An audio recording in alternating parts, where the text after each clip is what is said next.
gonna settle some of these high stakes bets. The beer chug bet from our Hammer episode, that's still pending. It's gonna happen. It's gonna happen soon. Let's resolve that. You're chugging that beer. I still think I'm right. Well, we're gonna find out. Just like this intrepid group of adventurers found out about many jungle myths that weren't actually myths in the movie that we're about to talk about. Yeah. They were mysterious, but they weren't myths. Welcome to Bad Movies and Beer, everyone. I'm Cooper. And I'm Nolan. And today, by special request, we are discussing Congo, which I think you're alleging is to cash in on Jurassic Park. Just the timing of it, right? This came out in 1995, 2 years after the huge, like, absolute incredible success of Jurassic Park, written by Michael Crichton. Adapted from a novel by Michael Crichton. Yeah, sorry, yeah. Both of them adapted by Michael Crichton novels. Yeah, so I was wondering whether this was a cash-in based on a lot of the decisions that happened through the production of this film and watching it again. I loved this growing up. Like, I was absolutely in love with Congo. I would have called this one of my top 10 movies as a teenager. God. Yeah. So just to be clear for the folks at home, you were a teenager up until the year 2002. So think of all the great movies that came out in the 90s and all the decades before that. And to get to 2002 and have Congo in your top 10. I'm not saying that it lasted through my entire okay. That's what I thought you were saying, and I was like, holy shit. This came out when we were 12 or 13, yeah. And at the time, I think it had a pretty big impact on me. And I actually, gorillas to this day are my favorite animal. It's because and of this? I'm not positive that this wasn't the inspiration. I can't think of another gorilla connection as a child. I mean, of course, going to the zoo and seeing the gorillas, but Congo might have inspired a lifelong love of gorillas. In fact, I almost wore my like Save the Gorillas shirt to our podcasting episode today. Good Lord. Yeah. Okay, so I have two questions. First, how can this movie have given you a lifelong love of gorillas? I mean, is it because they murdered Tim Curry in that horseshit accent? Part of it is that. I think Tim Curry being taken out in a deserving way, for sure. No, I don't know. There was something about the allure of technology and this gorilla that could speak and then like going back to its home. I don't know. There was something about the like majesticness of this creature that majesty. Yeah, they seemed so smart and maybe so similar to humans in many ways, right? We are a part of the great ape family, and they were the one that was like sort of powerful and peaceful at the same time. And there was something about that aesthetic that I enjoyed growing up. I have no idea. Okay. I realized I was doing this podcast with fucking Jane Goodall. Good. No, question 2. How do you feel about it now, having watched it with fresh eyes at age 44? Well, I guess we're going to get to that when we rate this at the end of our movie. I don't want to give too much away here, but I wonder if we're going to be pretty contrarian as we go and talk about this thing. Okay, funnily enough, this was an audience request. This is our now second audience request in a row.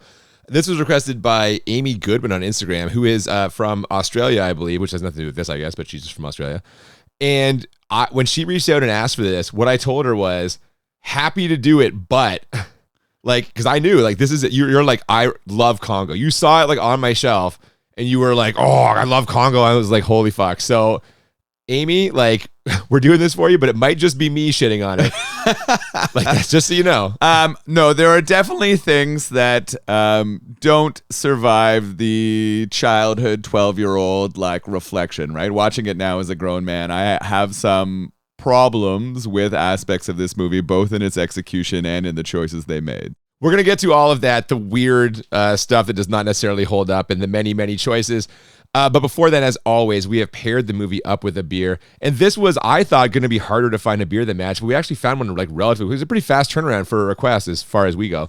What are we drinking today, Noel? Yeah, so the beer we're drinking and the connection we have is called Jungle. So that's easy. Where are we headed to go find our gorillas and to go look for a lost city of gold? Well, straight into the jungles of Africa. This is from the Aquanova Brewing Company. They're out of Hamilton, Ontario, real close to us, local. And relatively new, right? They have not been around for long? Yeah, I think about a year kind of thing. Okay. So, yeah, not long. But the beer I've had from them have been excellent. And I have drank Jungle. This will be my second time going for it. And it's an IPA. Yeah, you did not mention that when you were sending me the list of beers. Like, oh, Jungle, good. And then only afterwards did I find that out. I have never had an Aquanova beer, so I'm interested to try this. Although the fact that it is an IPA kind of gives me some pause. We got a double picture. dry hopped IPA. Is that what I'm saying? Yeah, but we got a picture of an explorer in a jungle here with a giant tiger behind him in the background. But you know what he does? The animal, not the store. Yes, for those of you who live in Ontario. He sees some pineapple, some passion fruit, and some mangoes there are suggesting that those flavors are going to be a part of this IPA. Wait, is that not Laura Linney in the picture? I couldn't tell. It's a little small. Yeah. I wish it was. Wait, are you one of these guys that is like into Laura Linney? No. I have a couple of friends. Are you? Wait, hang on. No, I'm not. I have a couple of friends who, like, one of them thinks she's like just super hot, and I don't understand. There's something about the presence she has. Laura Linney, I think, tells you what she wants and expects it in a certain way. And I think there's some guys who appreciate that. You mean like sexually? Oh, yeah, absolutely. What are you basing this on? I don't know. Just her performances. Right. I feel like she's always playing that sort of stern. Yeah. You don't see her like joking around. Or when she does, there's like an edge to it. Yeah. You can turn on a dime. Some people like that edge in their physical life. Man. All right. Well, great. Now that we've established that, I don't know how much of that we'll leave in the episode. Maybe some. As much as I don't necessarily want to drink this double dry hopped IPA, why don't we crack this open? It's going to be delicious. You're going to enjoy. We'll see. Just like the ride this movie takes you on. The beer will take you on a glorious ride. Oh, man. Here we go.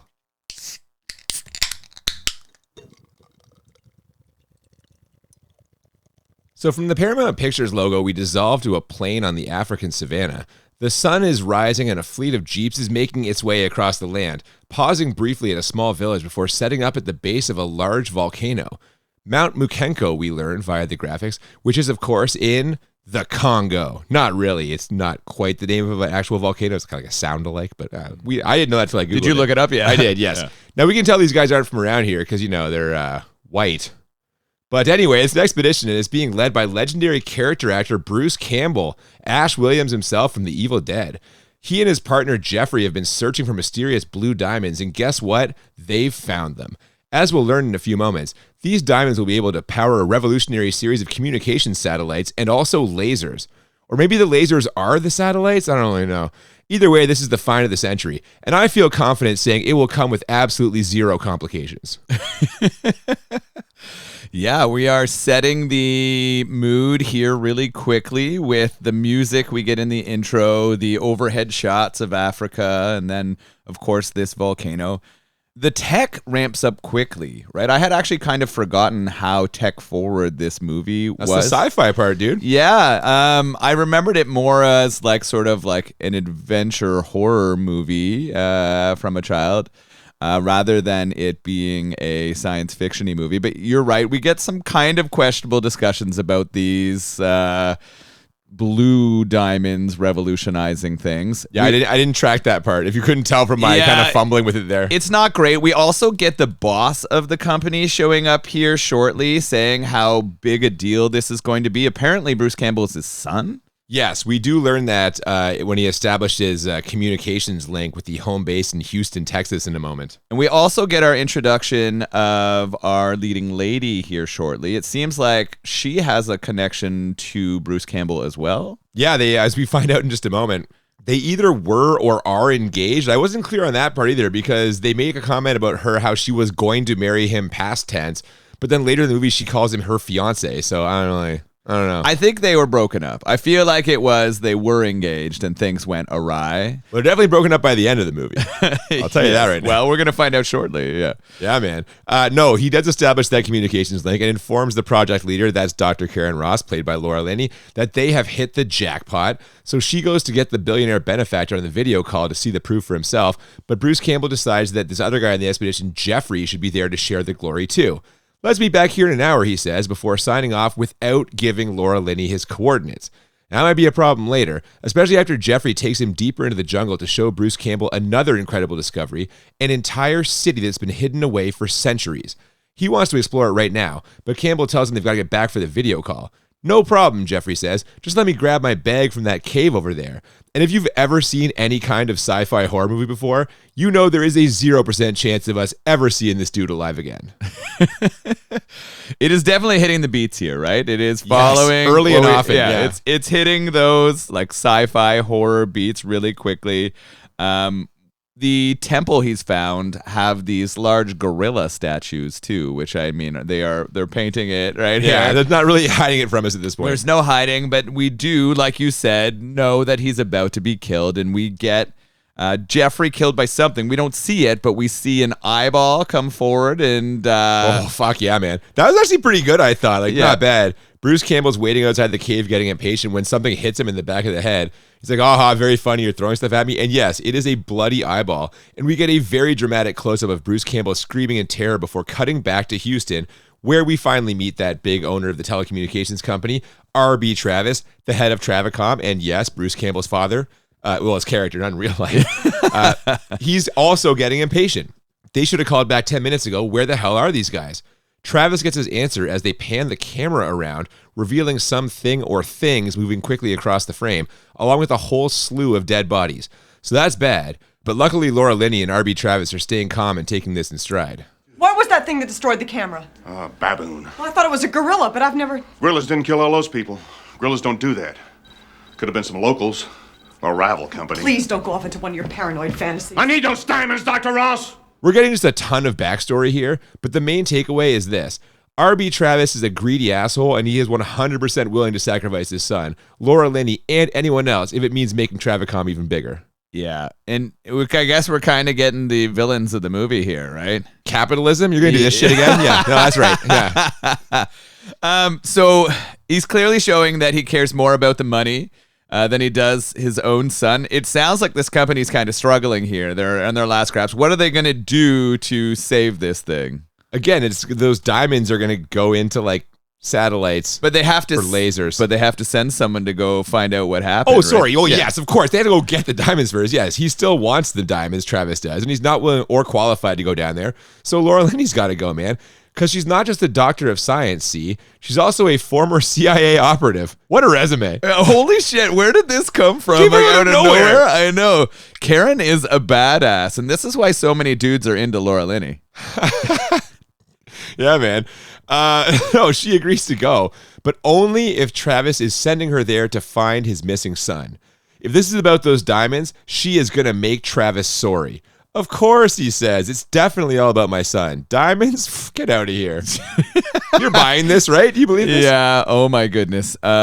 Struggle here. He does not sell it well. And I don't know if that's writing or performance here. Like, he is selling the I'm a douchebag, head of a company. It's Joe Don Baker, legendary character actor, and star of with the original Walking Tall. Yeah, and he's doing a good job with that, but the I don't know if they wanted him to seem sincere about the son thing, but it didn't come off that way. Yeah, I don't know, but if Laura Linney's going to pull this off, she's going to need help. An expedition team, locals who know how to navigate both the physical territory and the unstable political climate, and maybe even other scientists, ones who can determine exactly what the creatures were that slaughtered Bruce Campbell's crew.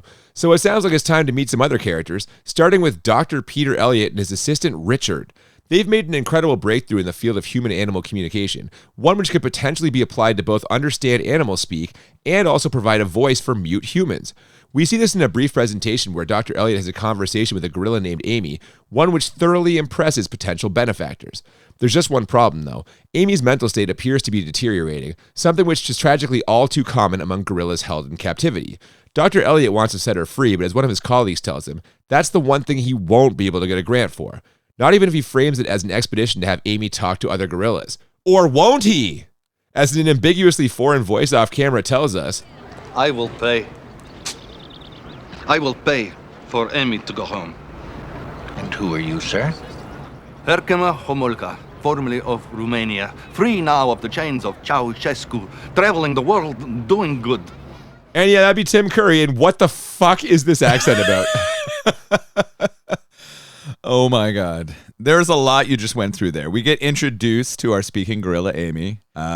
She uses like a robot voice. She has a She's wearing a hand that when she does sign language, like regular sign language, it will translate. I like this part, and I actually thought that the gorilla... The fucking Tim Curry accent? No. Oh, okay. I like the introduction to the gorilla. It's a gorilla suit. Like they don't have a real gorilla on set. No, they did not. But the gorilla, definitely not for the close-up. not off. Yeah. But the gorilla suit, I actually thought was done effectively. Or were they mechanical? Was this Jurassic Park, like animatronic, you know?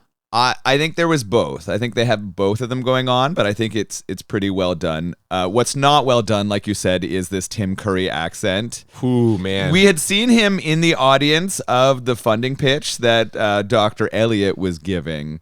And he didn't seem to have any buyers, and he especially didn't have any buyers about taking her home until Tim Curry comes. But we know there's something a little bit sneaky here. They're giving us these shots of an eye ring, like a ring with an eye on it. And we've also He's seen... like fidgeting with it, Tim Curry does. Yeah, like they're making this really obvious.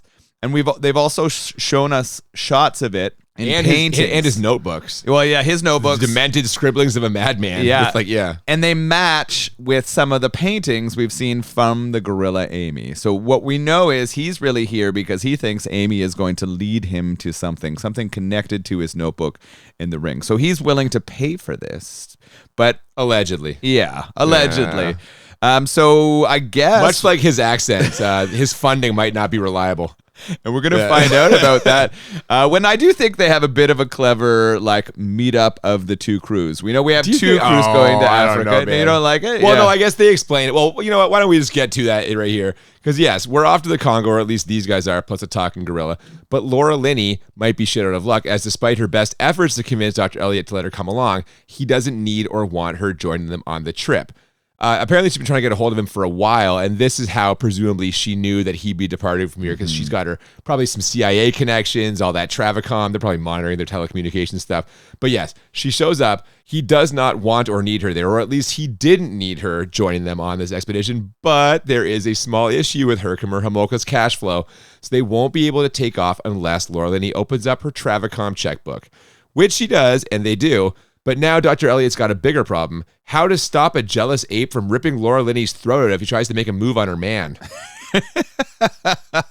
Yeah. This is where we start getting a little bit of a strange relationship. One I had forgotten, actually, from childhood. It's the relationship between Dr. Elliott, that is. And Amy the gorilla is a very close one. More father-daughter. Yeah, I would describe it as tender. Yeah, but it's like there is definitely jealousy from Amy when Laura Linney shows up, right? I think the same feeling lots of ladies feel when Laura Linney is here. Yeah, sure, maybe. Well, all the men's heads turn, right? That's what that is. How do they calm this gorilla down? Well, this was absolutely ridiculous. So we're on the plane, and Amy is having a tough time, falling asleep. So Dr. Elliott heads to the back and mixes her up a martini. Green drink, she calls it. Green drink, yeah. Or green juice? I don't know. Yeah, whatever. I don't know. But he makes her an alcoholic beverage, which she chugs and then burps very loudly. Well, comic relief here for us. I didn't love this. No. I didn't remember this, and I didn't love it. I had a very large groan when this happened. Same, but that martini does end up settling Amy down. And with the rest of the expedition sleeping soundly, Doctors Elliott and Ross get a chance to share philosophies on life, teaching, and the pursuit of knowledge. There's also a throwaway line from Dr. Elliott here about not getting girls, which is 100% meant to set up some romantic interest between the two of them later, so watch out for that. Things pick up a bit once they hit the ground, though, as they're greeted by local middleman Eddie Ventro, played by yet another legendary character actor, Joe Pantoliano. This guy is a bit of a contradiction. Like, he clearly knows enough to get them through the chaos of this airport. There's gunshots, explosions, and angry soldiers in the background, but claims to have no idea why all of this is happening. That doesn't matter, though, as before you know it, he's hustling the whole party into the back of a transport truck with their new guide, a man who introduces himself to Laura Linney in a charming and enjoyable fashion. Karen Ross. That's me. Monroe Kelly. I'm your great white hunter for this trip, though I happen to be black. I don't know about you, but I was thrilled to finally meet a character I actually like in this movie. Yeah, played by Ernie Hudson. Ernie Hudson, Yeah. come on, man. Really, really good. Both these introductions of the silly Eddie character and Ernie Hudson's character are enjoyable here. They both play well. What doesn't play tremendously well is the political things happening in the background here. I know that there were lots of issues in Africa in and around the time that this was supposed to take place, but there's cannibalism comments, silliness and joking around a coup and people being exploded. It was interesting. I'm not sure how much of that was silliness. Maybe the cannibalism part, but the military coup stuff was 100% happening. Yeah. I think guess during so. the 90s, Yeah. early 2000s. And then so they sort of try to show that, and they have to escape while hiding their project in themselves too, right? They make it look like they're in a military vehicle, and Ernie Hudson is trying to get them out of there. Things are pretty bad in the Congo. So it's sort of I think he makes the comment, things are pretty bad in the Congo right now.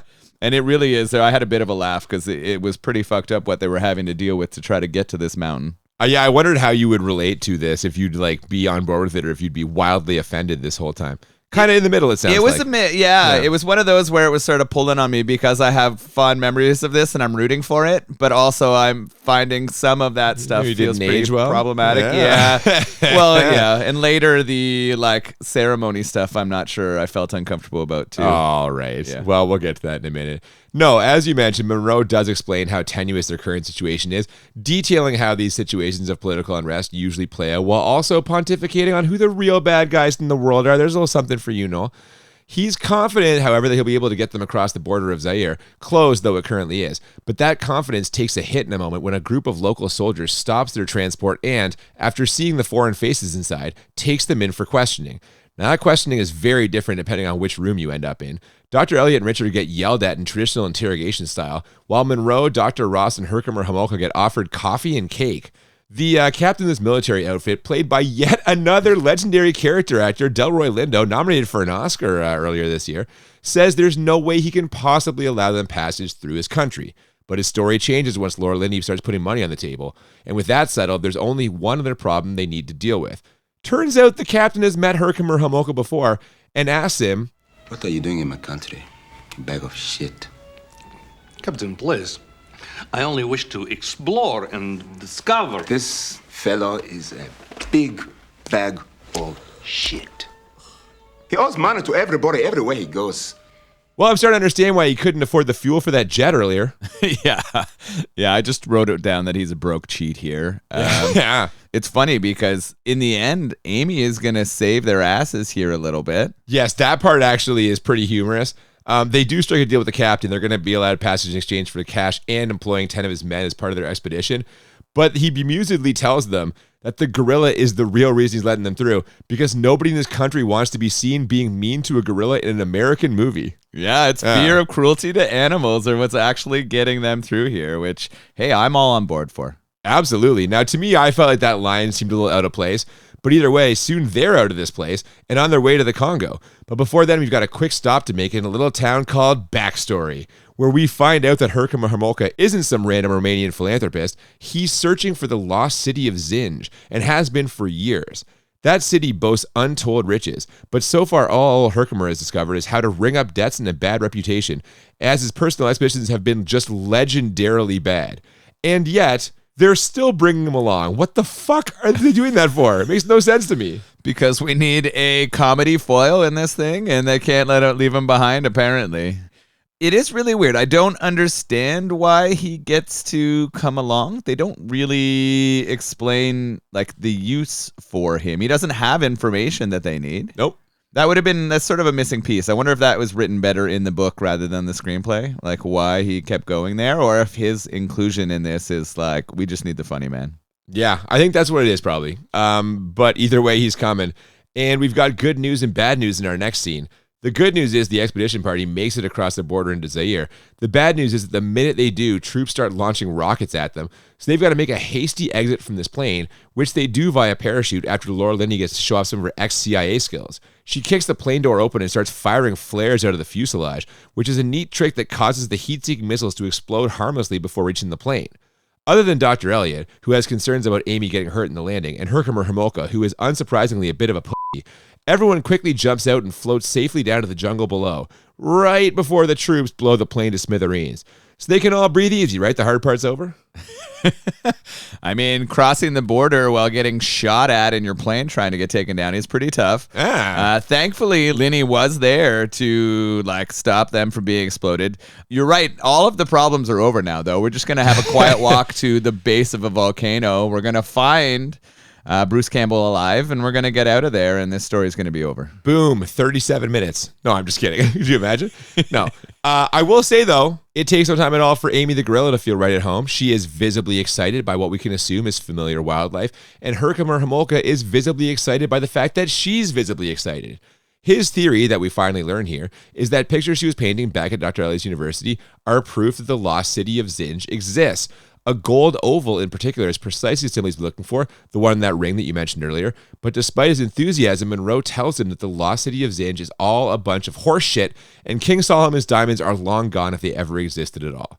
The real mystery here, Monroe says, is why Dr. Karen Ross is in the jungle. And right on cue, she fires up a satellite video call to old R.V. Travis to let him know that she's picking up a signal from Bruce Campbell's laser gun. It's been a while. Do these screenwriters think that we forgot about that? Or I don't know why else she's telling them. It makes no sense other than to answer Hudson's question, which we already know. Yeah, she's checking in to let the boss know they've made it safely and are going to continue. Why they have to tell us about the laser gun, I don't know. Maybe make that connection again. I don't know why they don't discuss the fact that they are searching for special diamonds to power this laser, and that Herkimer knows about a lost city full of diamonds. How do they not draw that connection, or they just leave it for us to make? So I would assume if the locals who are escorting those guys that the captain made them hire, if they find out that they are potentially going to find billions of dollars in diamonds, maybe we just kill everyone and keep those for ourselves. Is that it? So they don't have that. I know what you're saying. So they're having the conversation to protect.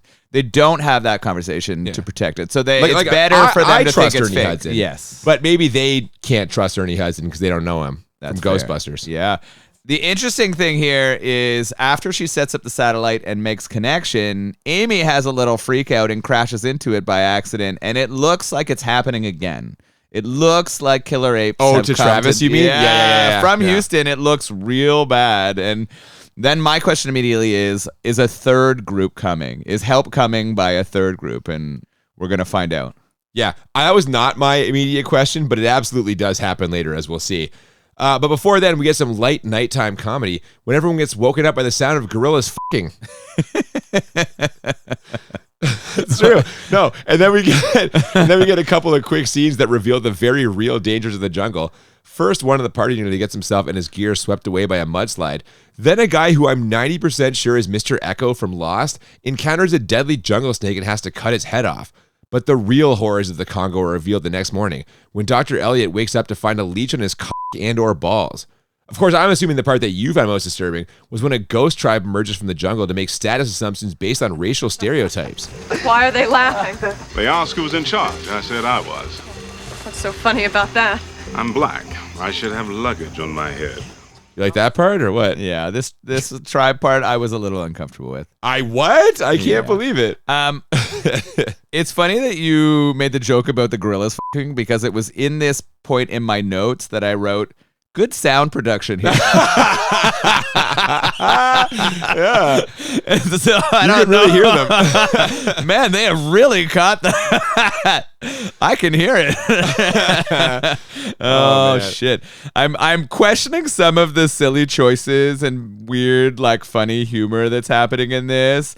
The leech thing seemed unnecessary, but kind of funny. And then, like you said, a local tribe finds them and they let them know that they have found a white person, right? They've found someone who is sort of clinging to life still. So our question is it Bruce Campbell? Well, no, hang on. They say that he is dead. And Laura Linney's not happy with this, but Monroe tells her that this tribe has many different levels of dead. And sure enough, when they lead Ross's crew to the man's body a few minutes later, we see that he is actually very much alive. Or at least he was until he sees Amy the gorilla and loses his mind with terror, screaming until he has a heart attack or aneurysm or something. And I'll just say it, that one's on Dr. Elliott. Come on, man, control your gorilla. She just walked over. She didn't go and harm him in any way. Yeah, he should have been holding her back, though.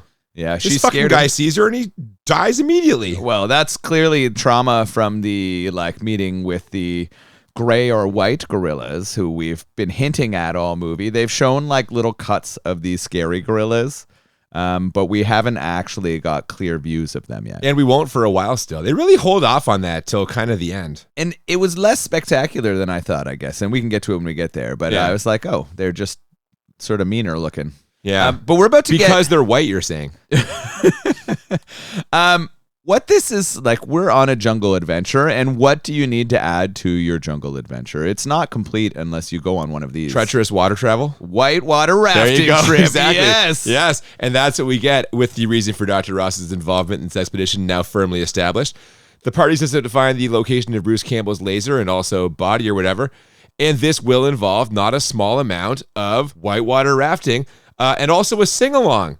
Dr. Elliot starts singing California Dreamin', the Mamas and Papas classic mid-60s hit, only to be joined by the various local members of the party, all of whom have a complete knowledge of the tune and lyrics.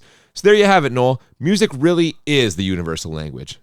No, in all seriousness, I cannot for 1 second believe that all these dudes have spent time rocking out to the Mamas and the Papas. That is a bridge too far for me. You didn't like that, huh? It's bullshit. There's no fucking way. I thought it was interesting that they keep drugging the gorilla. Yeah, Ernie Hudson's not afraid to that gorilla. No, just constantly. They've lost GPS, though. They're heading down this river. They're losing GPS. We get more Rominglish from Tim Curry as he's telling another backstory here. Where does this river rafting expedition end? Well, after successfully navigating some rapids, it seems like the crew has settled into calm waters for the night. But a sudden disturbance headed towards the boat can only mean trouble. And trouble in this case is a family of giant hippos, all of whom start trying to take bites out of the rafts and party members. This scene doesn't actually accomplish anything beyond giving us a jolt of action. Nobody dies, they don't lose anything of value. But I thought these were actually some of the better effects in the film, so I am here for it. The only part I would get rid of is the Richard character, who at this point has basically devolved into a whiny sad sack. Oh my God! Oh my God! Yeah, he's pretty garbage. He doesn't bring much to the boat. I think, again, he was supposed to Doesn't be bring much to the boat. He does not. You're right. Yeah. He was supposed to be comedic. These animatronic hippos are actually pretty good. They're good, man. Yeah. This point in watching, I'm like, they are just recreating an adventure ride at a theme park. Maybe they're setting one up. Well, Congo the Ride. That's what this felt Coming like. soon to This entire Paramount Canada's Wonderland. movie kind of felt like they were on a theme park ride to me, right? They're going on an airplane. They're going through the jungle. They're now on the river rafting. They had to jump out of the plane. We're going to get later a bunch of action, and it felt very much like a theme park ride to me. And I think a lot of why I enjoyed this so much as a kid is because that sort of adventure felt fun. It felt like something I would like to go do. I would have. You liked could to imagine do this. yourself being there. Yes, singing absolutely. California Dreamin' with the whole crew. Yes, exactly. I probably didn't learn the words of that song until Forrest Gump came What out. you Which would have one? if you'd grown up in the Congo. Which Apparently. Forrest Gump? What year was Forrest Gump? 94. So I knew it then. 95, Maybe that's why they 94, knew it. They all had seen They Forrest had all Gump. seen Forrest Gump. Yeah, and so that's why they were singing A it. weird explanation. No. Well, after That doesn't solve it for you. That soundtrack did was not on solve it fire. for me. Yeah. After surviving the hippo attack, the expedition party rises the next morning to find themselves down a pair of porters and at a fork in the road. There's two ways they can go here. Right, which seems to line up with the last signal Laura Linney received from Bruce Campbell's laser, or left, which Amy the gorilla assures them is the correct path. When in doubt, follow the gorilla, I guess. And sure enough, not only does she lead them to her birthplace outside of Bruce Campbell's campsite, but the crew also discovers the wreckage of a plane they saw get shot down earlier, a plane they discover that was carrying another Travicom expedition party. Man, is this Travis guy horny for this diamond laser or what? Absolutely horny. He obviously needs this. He's desperate. He's willing to send his son, his ex-daughter-in-law or future daughter-in-law if they were engaged, and then this other group of nobodies because we didn't make a connection with any of them. Nor will we. No. There is no evidence of bodies. Well, I guess they're all in the fuselage. Yeah, they're Ernie all Hudson's dead. No like, survivors. Don't go in there. Don't No. go in there. What it does give us, though, is some more resources and tech. Lucky for our crew, right? This plane has fallen right where they need it to, so they have some more stuff to help them. They have, but that stuff will not help them in a moment when we get some more jungle danger in the form of a massive silverback gorilla. Monroe tells Dr. Elliot not to run away, which of course he already knows, duh. But despite the doctor's expertise, we still get a tense few moments as the silverback gets right in his face and violently swings his arms around before eventually walking away. This culminates with a nice bit of comedy, as a very relieved Dr. Elliot turns around as if to tell Monroe, "Can you believe that shit?" Only to discover that everyone behind him is gone, at least until the coast is clear and they pop back out. You did good. Where'd you go? I ran away. Sorry. That was an enjoyable exchange. Unlike, though, the one that Amy has with other gorillas. Yeah, they turn their back on her. They don't understand why the gorilla has a mic'd up hand that is making so human language to them. confused. So they do turn their back on her and walk away. We get a little bit of a sad feeling for Amy here as she thinks she's going to be heading home to her family, but they reject her at first sight, and we're going to see whether that continues as we move through this. We are, and we finally reach Bruce Campbell's camp in our next scene, or what's left of it. One of the local crew members trips a perimeter alarm, but despite that and a few other random shreds of evidence, there is no sign that anyone was ever here. All the equipment and bodies Laura Linney was expecting to find are just gone. Or are they? No, they are. After cutting through what appears to be an ordinary bit of overgrowth, the expedition party discovers what old Herkimer Homolka has been looking for his entire life, the lost city of Zinj. And yeah, all those dead bodies and pieces of valuable Travicom equipment, they're in there, along with some impressive ruins and an assload of diamonds. But as Herkimer recounts the rumored history of this place, he mentions that the savagery of the guards was legend. Savagery, Noel? You thinking what I'm thinking? They probably had some of those diamond lasers. They even tried to get those diamonds and woo, let's cut them down. They would just melt them. I was thinking maybe we're going to have vicious gorillas here. Yeah, that is what ends up happening. It makes a lot more sense. Yeah. Well, and we can tell that that's going to happen because we get hieroglyphics everywhere. Literally everywhere. Yeah. Everywhere they turn, there's something explaining what's going on. And thank goodness, because otherwise, how would we ever get to the end of this movie? They are definitely over-explaining in this film. I really appreciated it as a 12-year-old who loved this shit. At this point, it's getting a little bit much, but it is making the ride easy. Like, for me, the theme park ride. Yeah, the theme park ride is enjoyable and easy. Even the set that they're on here, it feels like you are at Universal Studios, right? This is just in the back lot, and they've created it, and it's a fun ride that you're adventuring on, and I don't have a problem with that, right? Like, I think that is fun. It doesn't make it feel like a believable adventure, though, right? This doesn't feel like they're actually here in jeopardy from dangerous gorillas. Although when I was a kid, I felt like it was kind of scary. Well, I was going to say the nice thing about building actual physical sets is it kind of does feel like they're there. Yeah. Now, we've seen movies where the physical set is so obviously a set that it takes you out of it. Remember when we watched the Garbage Pail Kids for a bonus episode? And that whole street was clearly just a single like studio lot? Oh, it was so bad. What was the other movie, the war movie by Spielberg? 1941.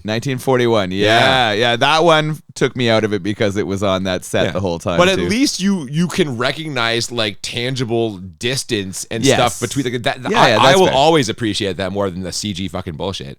No, everyone heads inside one of those temples except for Richard and a local named Claude. And to be honest, neither choice is a particularly good one.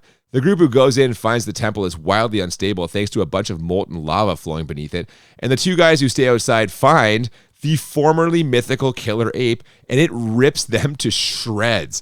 A very bloody Richard manages to make it into the temple, where he screams maniacally before falling to the ground dead, just like that other Travicom guy the Ghost Tribe found earlier. So that's a wrap on old Richard. And much like when Johnny the Boy bit it in Mad Max a couple weeks ago, I'm all right with it. I did not mind. Richard brought nothing to this. This is actually the death, too, that made me connect to Jurassic Park most. It felt very much like a raptor killing in JP. The Clever Girl. Exactly. This felt like Clever Girl, right? Like they had ripped it off. Like that scene had been so successful. Yeah, only so that character was like cool, and Richard is jabroni. We don't want him to die. Richard is nothing in this movie. Probably the least effective character role in the entire film. He's just there to be a body that can kill. Yeah. Now, I might not have been shedding any tears for Richard in the last scene, but as night falls in the lost city of Zinj, Dr. Ross and her crew are going to be shedding a whole lot of bullets. They've got a bunch of big-ass automatic machine guns mounted on tripods and hooked up to a laser perimeter, and when a whole herd of the gray gorillas show up, this campsite lights up like the 4th of July, just like Laura Linney promised it would. The gorillas take some hits, but nothing substantial, just enough to make them retreat for the night, which gives Herkimer Homolka the chance to break in with some urgent and important news. And those hieroglyphics we saw inscribed everywhere, I have translated them. What do they say? We are watching you. I've got some hieroglyphics for him to translate. They say, duh. This would have been a much bigger tension builder before all the gorillas showed up. Am I wrong? Yeah, no, you're not wrong.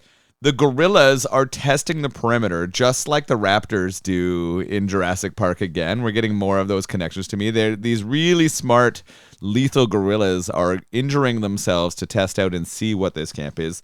They are effective at knocking down some of those lasers and some of those guns. So we're a little worried for the crew, and we transition to some sleep. They get a little bit that night, but when we wake up, Amy and Homolka are missing. Not just those two, a couple of porters again have left, according to Monroe Kelly. But with Amy and Herkimer gone, like you said, we've got a bit of a mystery here. Although Amy's location is quickly revealed, we see her in a different part of the jungle trying to make nice with the non-psychotic gorillas. But after entering another one of the city's temples, Monroe, Dr. Ross, and Dr. Elliot solve a different mystery, namely how these deadly gray gorillas became so deadly. A new set of hieroglyphics explain that King Solomon's men domesticated the gorillas, brought them in from the jungle, and essentially trained them to be brutal, vicious guard dogs.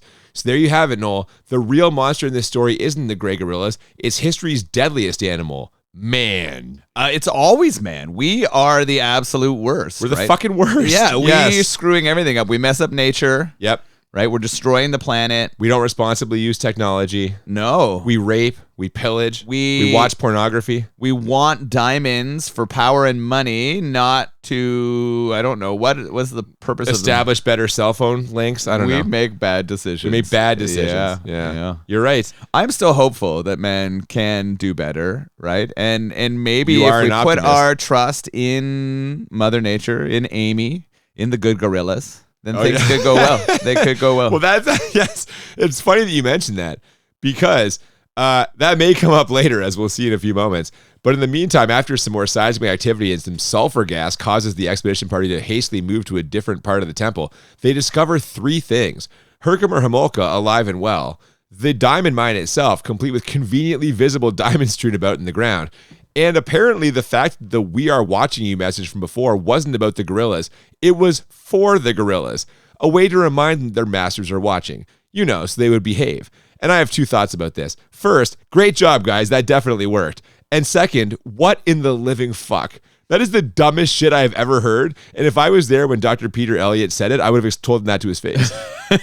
The gorillas can read hieroglyphics? Yeah. Fuck off. They're big brothering these gorillas. Dr. Elliott, you boob. Oh, well, he is a bit of a boob in this. Yeah. And more a He's street book smart. idiot. No, Yeah, that's what it exactly. is. He is a He's street book smart, idiot, not yeah. street smart. Yeah. God damn.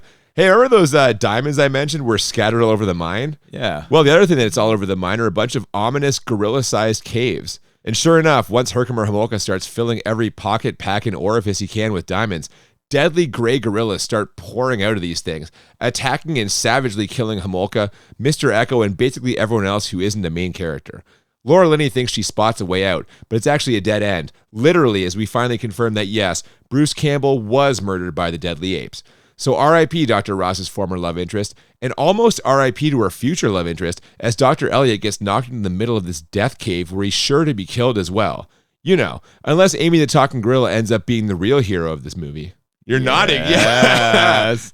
Yeah, so it's looking real bad for Dr. Elliot here as he's getting surrounded by a group of these gray or white deadly gorillas. But Amy shows up in the nick of time. She heard the eruption of the volcano, which has really messed up things in this cave. I don't think the lost city of Zinj is going to be standing much longer, and I'm not sure that Dr. Peter Elliott is going to survive this encounter with the white gorillas. Well, of course he is, because Amy's going to save him. That's what she does, man. She shows up and starts yelling at these gray gorillas, calling them ugly and telling them to go away, which confuses them because, according to Monroe, and I'm quoting here, they don't know what to make of it. That's his explanation.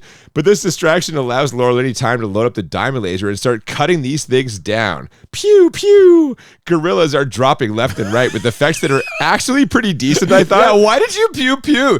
Just a laser gun, man. I know, but it's not like it's shooting in Star Wars. This is a direct laser that stays out and slices everything it touches in half. Yeah, but it's pretty silly on the surface of it. I mean, I guess so. I thought she was going to use it to blow a hole on that back wall so they could escape where Bruce Campbell and his buddy came in. That wall isn't a wall. It's a giant diamond.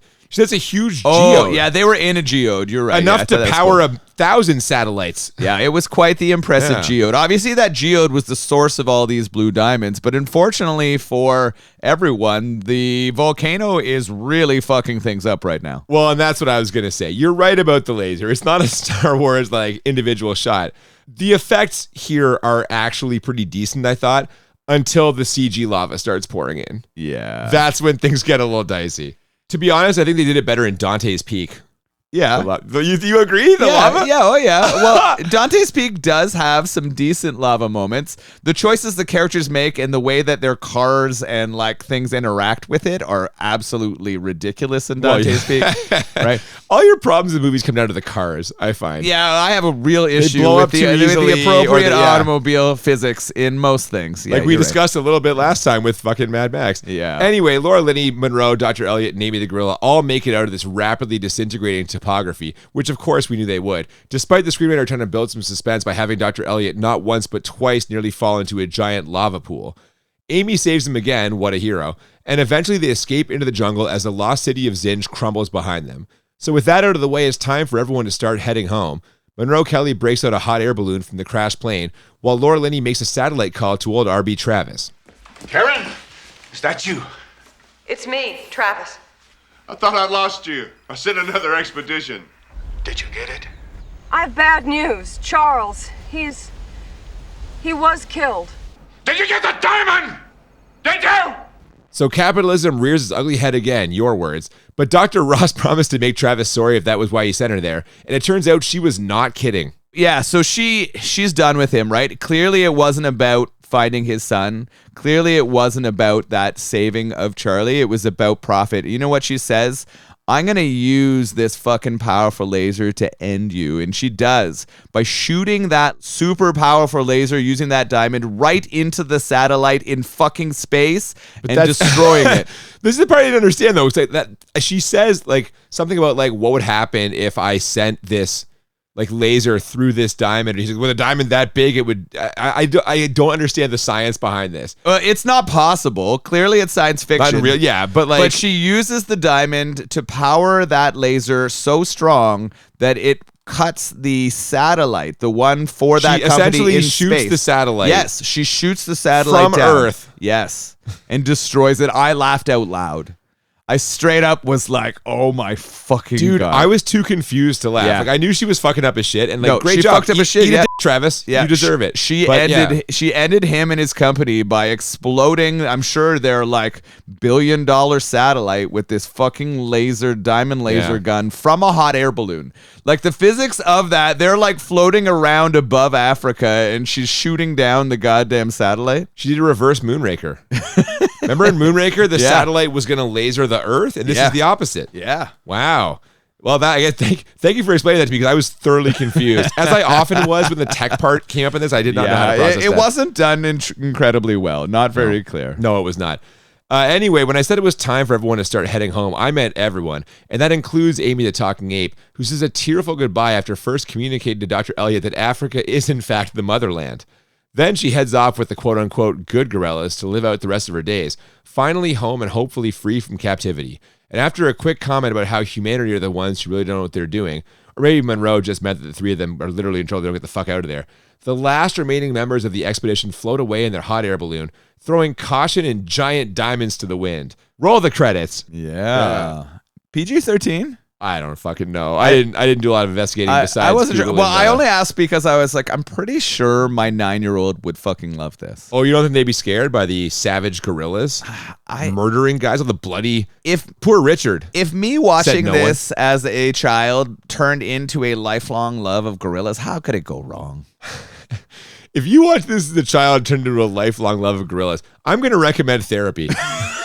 There's something where about I'm at me with that's there's some right. problems with me if a story about killer gorillas makes me want to protect and take care of gorillas, then there's something wrong with me. Watching this movie as a child gave me a lifelong love of sketchy European accents. It's strange how bad Tim Curry is in this. He's such a good actor. He's so good in so many things, but this accent, I don't know. I blame the director. Someone should have reined him in. Yeah, Be I like, agree. Nope, Yeah, sorry, Tim. Let's try something else. Let's get a dialect coach. Although, you know what? I've never been to fucking Romania. Maybe that is what the accent Maybe it's sounds great. like. I don't know, but I don't know, man. that choice was pretty funny. Oof, a bunch of the choices were, I wouldn't say funny in the traditional sense, although I laughed a few times. Not always for intentional reasons, which I guess is, you know what? This is why this is a good request for us to cover here. Yeah, thank you, Amy, both the gorilla in this movie and the wonderful lady who requested this. Yeah, you gave Noel a chance to revisit his childhood. And unlike with Killer Clowns from Outer Space, I feel like you're probably closer to where 12-year-old you felt about this. Yeah, I had a much more fun ride with this than I did Killer Clowns. I would rather watch Killer Clowns every day for the rest of my life than watch this movie like 3 more times. Oh my God. But you know what? This is why we have this. I'm not even anywhere close to that. That's, No. We're gonna talk about this right now. I think this is the perfect time to go to our ratings. The way we always do this, we rate the movie on a scale of 1 to 10 2 times. 1 to 10 for how bad it is, 1 to 10 for how enjoyable. And the goal is to find movies that are a 10 out of 10 on both scales, or what we call the Crit 20. And I'm a little torn on this one because I feel like this was not that bad from a production standpoint. I thought the creature effects were pretty good, whether it was a combination of animatronics or people in gorilla suits or both. I thought that hippo attack scene was pretty good. Really only the CG lava was where I had a big problem with stuff. I liked a few of the performances. Like Ernie Hudson, I thought did a great job. I am an Ernie Hudson fan. I have enjoyed him in many things. This might actually be the best role he's ever had. From the minute he showed up, I spent the rest of the movie praying he would not get killed. I'm like, please don't take Ernie Hudson out of this shit because he is keeping me alive right now. Just some of the other main characters were not the strongest. Like yourself, I never felt scared.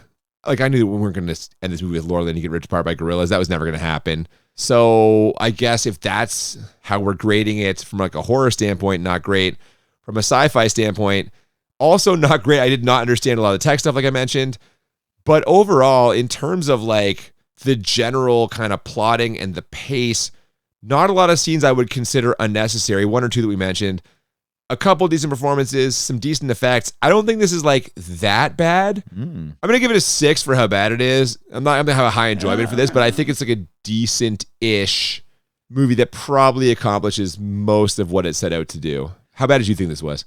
Like so many of the movies we've watched back from when I was a child, it just makes me realize how dumb I was as a kid. Right? We know this. Like this is just men in general are not very smart. Men and boys are not very smart, and it's clear that men in general are not very smart. Boys are really not smart. Yeah, real dumb. Most of the time, real dumb. There's lots about this that I think I can complain about. Right? I thought actually the effects were pretty good. I thought some of the makeup and corpses could have been done better.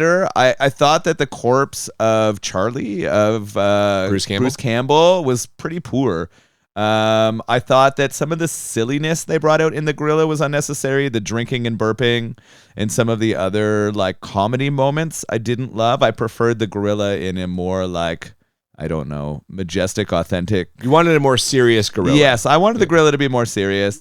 I thought that some of the accents were really annoying. Yeah, I should have mentioned how bad Tim Curry's accent was. Yeah. In fact, you know what?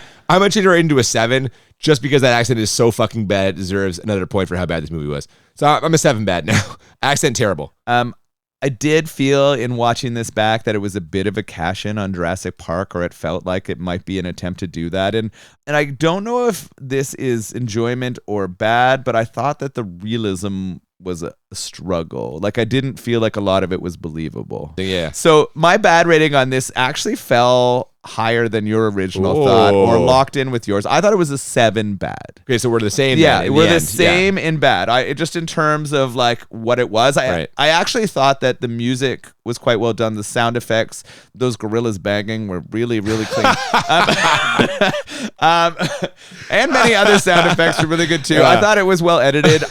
I actually really like the sets they created. I like being But in you the said they jungle. weren't realistic. No, they weren't, but I felt like that was almost intentional. Like, I felt like it was supposed to be a ride. Okay. I felt like this movie was designed to make it feel like you were going to a theme park. Gotcha. And that's what it felt like to me. What an interesting take on this. This is not what I expected from you at all today. Okay, cool. How enjoyable, though, did you find this on a scale of 1 to 10? Well, gorillas obviously are number one on my list. Love them, love this. Setting, music, pace, the action I thought was really good.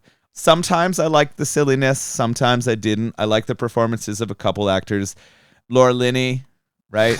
Of course. Hudson, Yeah. great. I did not enjoy Dr. Gorilla, Mr. Elliot. No. I don't know. He Bit of a didn't. dud. Yeah. But he was a bit of a letdown for me, but he did not take away from the experience for me. I really enjoyed this theme park ride.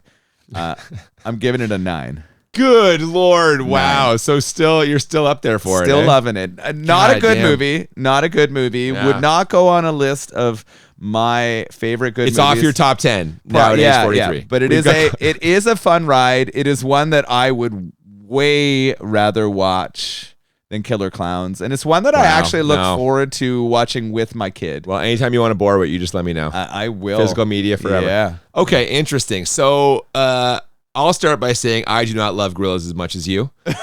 No, man. Like, similar to yourself, I enjoyed a lot of the practical effects. The CG was a problem for me, like it always is. The Tim Curry accent was a huge problem for me, like it is. A couple of the scenes didn't really make sense to me for why they were there. The sci-fi I had a hard time tracking, like I said, which lowered my enjoyment because I was like, what the diamonds are in the fucking lasers that are in the satellite? I don't know. It's Laura Linney was good, but I don't really enjoy Laura Linney, so that doesn't do a lot for me. Ernie Hudson, though, that's where the bulk of my enjoyment is coming from. Really great, charming, great Ernie Hudson role.